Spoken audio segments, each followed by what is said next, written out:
Are you cutting your nails the wrong way? Bad nail cutting technique can lead to an infection, but more likely will lead to just ugly looking nails. In today's video, I'm going to share with you how to properly trim your fingernails. First, let's talk about the tools that you'll need. The first tool we're going to discuss is the compound lever clipper. Dating back to the 1880s, this is the tool that most everyone uses to cut their nails. Despite its popularity, the compound lever clipper is actually not the best tool for the job. These clippers quickly become dull, which means they end up crushing instead of cutting your nails. When that happens, it's effectively no different from you biting your nails. Your standard clippers also don't offer a great deal of control over how you clip your nails, so it can be tough to get precisely the angle you want.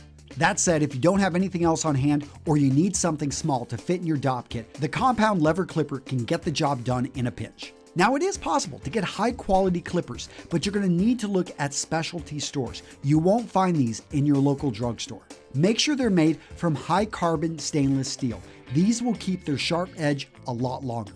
The next tool is the PLIER style clippers. Mechanically, these operate like the compound clippers, but the pliers are usually sharper and easier to get a more precise cut with. These might look a little bit intimidating at first glance, but don't worry, you're not going to cut your fingers off. In fact, once you get used to them, these are easier to maneuver and cut the nail at the exact angle you want. Just like the standard clippers, you want to make sure that you buy a pair that's made from high carbon stainless steel to ensure the blade will stay sharp. Though this style of clipper has the advantage of precision, it comes at the price of additional size and bulk. Now let's move on to nail scissors. Like the PLIER clippers, the nail scissors offer a great deal of control and precision when cutting. Now, while clippers crush the nail from above and below, scissors cut into the nail from the side and shear along the length of the blade. This type of cutting is less traumatic to the nail.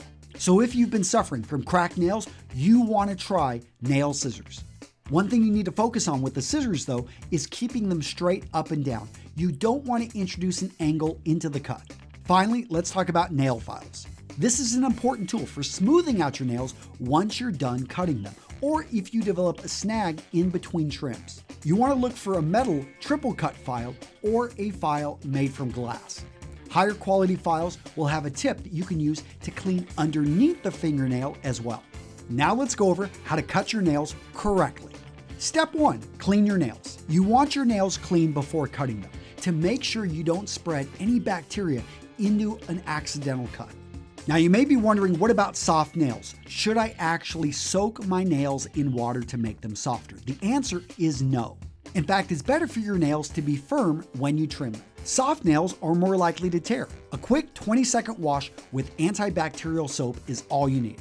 If you have dirt underneath your nails, make sure to clean them out. You don't want the sand or dirt grinding down your clippers and scissors. Using your tool of choice, you're now going to start to trim your nails. The one I recommend is doing one large cut horizontally across the nail, then 2 small cuts to round out the edges slightly. The other technique starts with 2 long cuts, each starting in the middle of the nail and more sharply moving in towards the edges. Then you need one final cut to get rid of the point formed in the middle. Now, this second technique can create a more elongated, elegant shape, but some people can find this a little bit too feminine. In any case, you're going to want to experiment and find which technique works for you. But no matter which technique you go with, be careful not to cut your nails too short. You never want to get close to digging into the soft bed of skin on which the nail rests. That is just painful. In general, it's better to use a few longer cuts instead of trying to round out everything perfectly with a bunch of shorter cuts. And don't worry if there's a few pointed edges, we'll deal with that in the next step.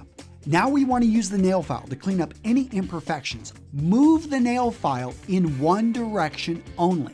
Why not go back and forth? Because you're more likely to cause cracks and tears in the nail. Once you're through with all your nails, give your hands a quick rinse and you're good to go.